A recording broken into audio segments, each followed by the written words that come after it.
स्वागत है आपका दोस्तों मेरे इस नए वीडियो में। मेरा नाम मनोज कल्ला है। I provide training in C sharp ASP.NET core MVC emerges Angular React. आइए दोस्तों वीडियो शुरू करते हैं। तो दोस्तों आज हम जो बात करने वाले हैं कि MVC में ये जो नया जो ये जो वीडियो है, ये जो नई जो ये एक श्रृंखला जो चल रही है, उसमें ये एक नई कड़ी है कि मॉडल व्यू कंट्रोलर को हम किस तरीके से यूज़ करेंगे और मॉडल व्यू कंट्रोलर को हम कैसे समझेंगे, ये क्या होते हैं और मॉडल कैसे क्रिएट किया जाता है, व्यू कैसे क्रिएट किया जाता है और कंट्रोलर कैसे क्रिएट किया जाता है। ठीक है, लेकिन इस वीडियो में ज़्यादातर फोकस होगा कि हम ये जो चीज़ें हैं मॉडल व्यू कंट्रोलर, इसको हम ज़्यादा से ज़्यादा अच्छे तरीके से समझ सकें। इनका जो बेसिक्स है, बेसिक नॉलेज ही हमको, मतलब इंजीनियरिंग में कहा जाता है कम बैक टू बेसिक। ठीक है दोस्तों, और ये हमारा प्रोजेक्ट है जो कि हम लोगों ने MT प्रोजेक्ट जो पार्ट 2 में हमने क्रिएट किया था, ये हमारा वो प्रोजेक्ट है MT। तो इसमें देख रहे हैं कोई कंट्रोलर नहीं है, मॉडल नहीं है। ठीक है दोस्तों, तो अब शुरू करते हैं। देखें दोस्तों, पहले बात आती है, हम थोड़ा रिवर्स चलते हैं। ठीक है, या तो चलो MVC से ही शुरू कर लेते हैं। तो MVC से है ना, मॉडल से शुरू करते हैं। मॉडल दोस्तों होता क्या है, पहले इस चीज़ को यहाँ आप समझिए कि जैसे कि ये जो मॉडल है MVC में, जो M फॉर मॉडल, तो मॉडल यानी होता है क्लास, आप समझ लीजिए मोटा मोटा क्लास, पोको या एंटिटी। ठीक है, तो इसके पर्यायवाची शब्द हैं, ये सिनोनिम्स है कि मॉडल का मतलब होता है क्लास या पोको या एंटिटी। अब मॉडल का एक दूसरा एक और छोटा भाई, उसे व्यू मॉडल भी कहा जाता है। बेसिकली एक तो मॉडल हो गया, दूसरा हो गया व्यू मॉडल। अब ये जैसे कि नाम खुद बता रहा है कि it's use for view purpose only. ठीक है, तो मॉडल बेसिकली क्या करता है, ये डेटाबेस को रिप्रेजेंट करता है। ठीक है, और जो बिज़नेस के रूल्स हैं, वैलिडेशंस हैं, अब जैसे मैं कोई नया फॉर्म बना रहा हूँ या ईमेल आईडी है या एज है, तो एज किसी की 100 के ऊपर तो मुश्किल से होती है या 200 के ऊपर। ठीक है, तो 100 के ऊपर तो मुश्किल से एज जाती है। तो अगर आप एज वैलिडेशन लिखना चाहते हो तो आप MVC में एक नया फीचर है, डेटा एनोटेशन एट्रीब्यूट लगा के आप वैलिडेशन भी आप कर सकते हैं। ठीक है, तो मॉडल वो एक हिस्सा है, ये क्लास होता है। ठीक है, तो अगर मैं आपको दिखाना चाहूँ कि ये क्या होता है, तो ये जस्ट मैं आपको एक प्रैक्टिकली करके दिखाता हूँ। ठीक है, मीन टाइम हम यहाँ पर हमारे एक SQL सर्वर भी ओपन कर देते हैं, जिससे मैं डिस्कस करके बता सकूं कि मॉडल, देखिए मैंने ये मॉडल बनाया है और ये किस तरीके से हम उससे डेटाबेस से, टेबल से रिलेटेड होना चाहिए। ठीक है ना, तो या और जो व्यू मॉडल होता है वो क्या होता है कि जैसे एक साथ चार टेबल हैं और चार टेबल में से कुछ 2 फील्ड वहाँ से ली, 2 फील्ड मैंने वहाँ से ली और कुछ फील्ड मैंने और किसी टेबल से ली और मिक्सचर करके एक व्यू मॉडल बनाया है। तो वो क्या हुआ, व्यू मॉडल मतलब व्यू के पर्पसली यूज़ होगा। और मॉडल जो रहता है वो डायरेक्टली टेबल से रिलेटेड होता है, to exchange the data between बोलते हैं ना, टेबल्स एंड एप्लीकेशन, मतलब एप्लीकेशन से डेटा जाएगा, okay, with the help of model, and वो डेटा टेबल में जाएगा और कभी हम टेबल से डेटा मंगाएंगे तो डेटा एक मॉडल की शक्ल लेके आएगा। तो whether that can be a model और व्यू मॉडल। अब ये जो इंटिटी मैंने क्यों रखा है, बिकॉज कि अगर मैं इंटिटी मॉडल यूज़ करता हूँ, मतलब इंटिटी फ्रेमवर्क, ये देखिए मैं लॉगिन कर रहा हूँ मेरे SQL सर्वर में। मीन टाइम आप ज़रा ये देखिएगा कि ये जो मॉडल है, मॉडल जो है मतलब ये एक तरीके से जैसे MVC है, तो MVC एक सेपरेशन बोलते हैं ना, एक डेवलपमेंट, एक टेक कंसेप्ट है कि ये एक फ्रेमवर्क कैसा है कि जिसमें मॉडल अलग होगा, व्यू अलग होगा और कंट्रोलर अलग होगा। ठीक है ना, तो ये जो एक डिज़ाइन पैटर्न है जिसमें मॉडर्न क्या काम करता है, ये बिजनेस लॉजिक ही हैंडल करेगा।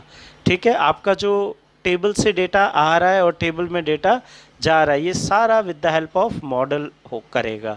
ठीक है, तो अब ये देखिए, ये हम वापस हमारे SQL सर्वर में चलते हैं, मेरा लोकल सर्वर है। अब यहाँ पे देखिए लर्निंग में मेरे टेबल्स हैं। ठीक है, अब ये देखिए आप, मेरा एक टेबल है फ्रेंड्स करके या मेंबर करके, देख लेते हैं दोनों में से जो भी बेटर हो वो उस पर काम करेंगे। 1 minute, yes. Select star from DB friends.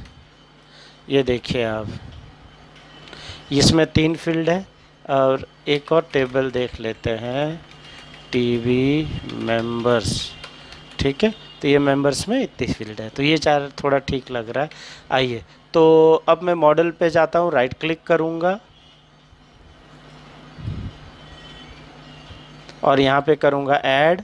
आप डायरेक्ट यहाँ पे न्यू आइटम करके, अगर आप मॉडल बना रहे हो तो आपको अल्टीमेटली क्या चाहिए, एक क्लास चाहिए। ठीक है, आपको क्या चाहिए, एक क्लास चाहिए। तो आप सीधे कोड में आके क्लास पे आइए और यहाँ पे नाम दे दीजिए। समझ लीजिए मैं इस पे ये कर रहा हूँ, ठीक है ना, इस पे ही काम कर लेता हूँ, मेंबर पे। ठीक है, तो मैं यहाँ पे लिखूँगा मेंबर मॉडल। ठीक है, ये मैंने यहाँ पे, और देखिए अगर इसमें MVC में कैसा कंसेप्ट है कि जो सफिक्स है कि मॉडल लिखना, कंट्रोलर के पीछे कंट्रोलर लिखना, व्यू के पीछे व्यू लिखने की आवश्यकता नहीं होती। ठीक है, ये बात ध्यान रखिए। ठीक है, और ये जो मेंबर मॉडल है, अब इसके अंदर जो प्रॉपर्टीज़, ये एक तरीके की क्लास है जो मैंने बताया, पोको यानी प्लेन ऑब्जेक्ट, CLR ऑब्जेक्ट। ठीक है, तो ये पोको, ये देखिए ना मैंने लिखा है, 1 टाइप ऑफ क्लास आप बोल सकते हो, पोको कह सकते हो, एंटिटी कह सकते हो। ठीक है, अब मैं यहाँ पे चेक करता हुआ चलूँगा कि मेरे क्या क्या फील्ड है।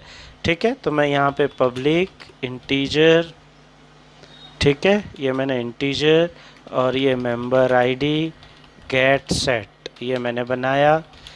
ठीक है, और ये मैंने बनाया स्ट्रिंग फुल नेम।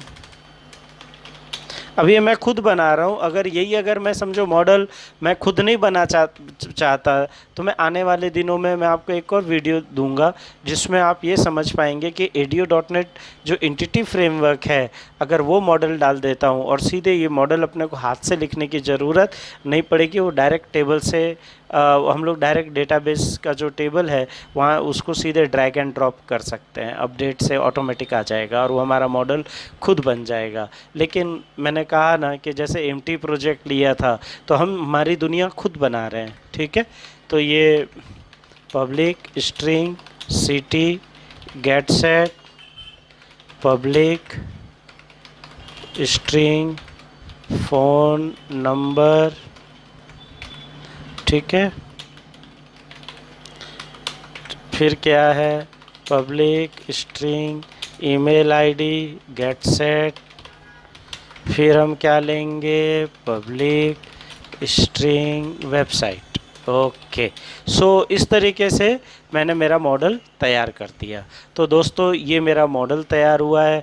अब आने वाले दिनों में मैं बताऊंगा कि मॉडल के साथ ये एट्रीब्यूट कैसे करते हैं। जैसे मैं बोलूँगा फुल नेम है, ये रिक्वायर्ड है, तो यहाँ मैंने जैसे ही रिक्वायर्ड लिखा, ठीक है, अभी आप देखिए इसके ऊपर मैं अगर कंट्रोल डॉट करूँगा तो ये देखिए बताएगा कि system dot model dot data annotation, इसको यूज़ कीजिए। तो इसका जो मॉडल से हम जो व्यू या जो भी बनाएंगे, डेटा एंट्री जो व्यू बनाएंगे, उसमें ये ऑटोमेटिकली लिखा आएगा कि ये रिक्वायर्ड है ये। ठीक है, हाल फिलहाल मैं ये निकाल देता हूँ। जस्ट पहले हम लिस्टिंग का सीखेंगे, जब हम ऐड एडिट डिलीट पे आएंगे तब हम डेटा एनोटेशन भी करेंगे। ठीक है दोस्तों, तो ये मॉडल मैंने आज बना दिया। तो ये मॉडल क्या काम करेगा, ये मेरा एक तरीके का क्लास है जो ये बताता है सिस्टम को कि ये भाई ये इस तरीके का स्ट्रक्चर है टेबल का। ठीक है ना, या तो फिर अगर आप ये नहीं चाहते हो तो राइट क्लिक करके आप यहाँ पे राइट क्लिक कीजिए, ठीक है, और यहाँ ऐड कर दीजिए और यहाँ पर आप न्यू आइटम में जाके डेटा में जाके ADO.NET एंटिटी मॉडल भी आप ले सकते हो। ठीक है, तो ADO.NET एंटिटी मॉडल में आप यहाँ पे लिखिए कि भाई आपके प्रोजेक्ट का नाम क्या है, कि YouTube। ठीक है, MVC YouTube वैसा ही नाम दे दीजिए। ठीक है, ये मैंने यहाँ पे ये क्रिएट किया, ये देखिए MVC डायरेक्ट आ जाएगा ADO.NET। ये देखिए, ये इस तरीके से आप डायरेक्ट डाल सकते हो। ठीक है, तो अभी हम ये नहीं करते, इसका एक अलग से सेपरेट वीडियो दूंगा मैं आपको। तो ये मेरा मॉडल हो गया। ठीक है, अब हम बात करेंगे अगले पड़ाव की, जो कि व्यू है। तो दोस्तों, व्यू क्रिएट करने से पहले मैं सजेस्ट करूंगा कि हम कंट्रोलर भी बनाएं, लेकिन पहले ये समझ लेते हैं व्यू होता क्या है। तो दोस्तों, क्या होता है कि मॉडल में डेटा कैसी शक्ल इख्तियार करेगा वो व्यू में वो मॉडल से वो मॉडल हैंडल करता है। कंट्रोलर डायरेक्ट जो www जो भी आपका डोमेन है स्लैश मेंबर स्लैश इंडेक्स होगा, तो वो पहले रिक्वेस्ट किसके पास जाएगी? कंट्रोलर के पास। और कंट्रोलर के पास भी रिक्वेस्ट पहले कैसे जाती है? राउटिंग के टेबल के थ्रू, कि जब भी रिक्वेस्ट आती है तो राउटिंग टेबल जो टेबल क्रिएट करता है उसके अंदर वो मैच हो रहा है क्या, तो ही वो उसके अंदर जाएगा, अदरवाइज वहाँ पर वो स्ट्राइक वो नहीं होगी। ठीक है, तो फिर कंट्रोलर फिर किसको ढूंढेगा? डेटा को मैनिपुलेट करेगा, कॉल करेगा, और डेटा किस शक्ल में बनाएगा? जिस शक्ल में आपका मॉडल है। ठीक है दोस्तों, तो व्यू, तो उसके बाद मॉडल का डेटा जब आ जाएगा, मॉडल में डेटा आ जाएगा या मॉडल कलेक्ट कर लेगा डेटाबेस से डेटा, तो उसको फिर वो हैंड ओवर करेगा किसको? व्यू को। और व्यू उस डेटा को लेके आपके VB HTML, जो अगर VB.NET में कर रहे हो तो VB HTML बनेगी, और C# में कर रहे हो तो CH HTML में बनेगा। तो दोस्तों, और वो भी पूरा का पूरा HTML हेल्पर के थ्रू बनेगा। और अदरवाइज़ आप प्योर HTML भी यूज़ कीजिए with the help of C# code के साथ, तो भी आपका बन जाएगा। ठीक है, और जो अगला पड़ाव है वो है कंट्रोलर। जैसे मैंने बताया, रिक्वेस्ट हैंडल करता है। रिक्वेस्ट हैंडलिंग यानी HTTP रिक्वेस्ट हैंडलिंग, और handle overall flow of application, work with the model and work and manage the view. ठीक है, तो ये दोनों के साथ इसके संबंध हैं। ठीक है, तो ये इसके संबंध जो रिलेशन है वो व्यू को भी मैनेज करता है कंट्रोलर, और मॉडल से भी मॉडल को भी मैनेज करता है। तो अब हम लोग पहले कंट्रोलर बना देते हैं। तो ये देखिए, मैंने राइट क्लिक किया। ठीक है, अब मैं यहाँ गया और ये मैंने न्यू आइटम किया, और अब मैं यहाँ पर करता हूँ कंट्रोलर। तो यहाँ पर या तो आप राइट क्लिक करके आप ऐसे भी काम कर सकते हो कि मैंने राइट क्लिक किया, ऐड किया कंट्रोलर। ठीक है, कंट्रोलर भी तो एक क्लास ही है ना भाई, और ये MVC5 है। ठीक है ना, तो ये हम MVC5 में काम कर रहे हैं, रीड राइट एंड एक्शन। ठीक है, अब मैंने ये ऐड किया। ठीक है, अब हम यहाँ पर क्या लिखेंगे? Member controller. ठीक है, ये मैंने किया। अभी देखिए, इसके फोल्डिंग के थ्रू हमारा रीड राइट जो भी ऑप्शंस हैं ये खुद बना के दे देगा, एक्शन रिजल्ट्स के जो मेथड्स हैं। ठीक है ना, ये देखिए, इंडेक्स, मेंबर का इंडेक्स यानी मेंबर स्लैश इंडेक्स आप लिख सकते हो। जैसे कि आप इसको ऐसे भी कॉल कर सकते हो, या तो आप इंडेक्स करके ऐसे भी कॉल कर सकते हो। ठीक है, इसका मतलब ये है, डिटेल लेना है, कोई पर्टिकुलर एक आईडी का मेंबर चाहिए तो मेंबर स्लैश ऐसे ले सकते हो। क्रिएट करने में देख रहे हो 2 कॉल हो रहा है, एक HTTP गेट है, एक HTTP पोस्ट है। ठीक है, और ये एडिट है, ये HTTP गेट एडिट है, यानी वो फॉर्म लाने के लिए, जैसे कि क्रिएट में था। तो ये सेकंड क्या होता है, वहाँ से पोस्ट बैक होगा तो सारा डेटा यहाँ पर आएगा। यहाँ पर बाय डिफ़ॉल्ट ये फॉर्म कलेक्शन यानी रिक्वेस्ट डॉट फॉर्म जो होता है उसके लिए ये है। अदरवाइज़ आप यहाँ पे मॉडल भी आप खींच सकते हो, ले सकते हो। ठीक है, तो इस तरीके से हम जो समझे हैं अभी तक, ये कंट्रोलर है। और यहाँ पे देखिए, अभी मैं व्यू बनाने जा रहा हूँ। ठीक है, अभी देखिए, व्यू पे राइट क्लिक करूँगा। ठीक है, ये एक्शन रिजल्ट इंडेक्स पे मैं राइट क्लिक करूँगा तो यहाँ आएगा ऐड व्यू। तो आपको ये पूछेगा कि भाई ऐड व्यू किसका करना है, तो मैं बोलूँगा इंडेक्स पेज, व्यू का नाम तो इंडेक्स है, और टेम्पलेट जो बनानी है वो लिस्टिंग की बनानी है। तो पूछेगा मॉडल कौन सा यूज़ करूँ, तो ये सारे क्लासेस आपके आ जाती हैं यहाँ पे। तो देख रहे हो, ये मॉडल के अंदर मेरा मेंबर मॉडल आ गया। यूज़ लेआउट पेज देखिए, अभी तक किसी प्रकार का, और आपने गौर किया जैसे ही मैंने मेंबर कंट्रोलर बनाया तो व्यू के अंदर एक मेंबर करके भी फोल्डर बाय डिफ़ॉल्ट खुल गया है। और लेआउट पेज बोले तो दोस्तों क्या होता है, ये एक तरीके का मास्टर पेज है, यानी इसके अंदर फिर ये आएगा, ये जो हमारा इंडेक्स पेज है। अगर मास्टर पेज नहीं चाहिए तो यूज़ लेआउट को कट कर दो, और ये अगर एम्प्टी होगा तो ये खुद बना भी देगा, शेयर फोल्डर करके आ जाएगा। देखिए, अब ये मैंने ऐड किया है, आप ध्यान देते जाइएगा। यहाँ पे देखिए, व्यू के अंदर इसके अंदर ये भी चीज़ आ जाएगी।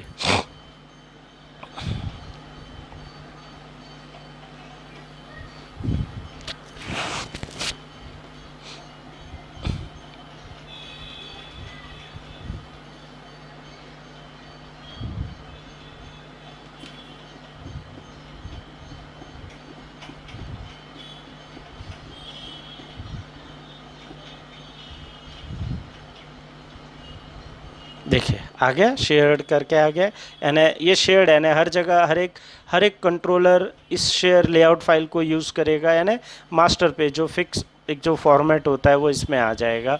ये मेंबर है इसलिए इसका इंडेक्स HTML है, ठीक है। ये मॉडल है, ये कंट्रोलर है, ठीक है ना, इस तरीके से। तो कंट्रोलर, ठीक है, ये हो गया मेंबर का व्यू हो गया, और मॉडल के अंदर ये आ गया।